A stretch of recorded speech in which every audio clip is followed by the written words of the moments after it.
Treviso precipita, 26 posizioni in meno in appena 12 mesi, passando dal 23esimo al 49esimo posto tra le province d'Italia per qualità di vita. A sancirlo in una classifica che sta sollevando una ridda di polemiche lo studio presentato dal Sole 24 Ore.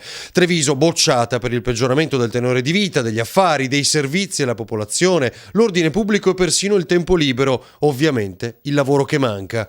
Al di là di alcuni dati che effettivamente meritano un approfondimento perché sono un po' strani, diciamo che la fotografia potrebbe essere verosimile, perché quello che registriamo noi è un peggioramento del mondo del lavoro sotto il profilo della quantità del lavoro, ma anche della qualità purtroppo.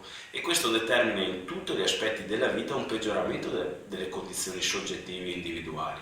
Mancano gli asili nido, i giovani imprenditori, mentre la popolazione invecchia. Male anche le nuove tecnologie che vedono Treviso addirittura all'85esima posizione.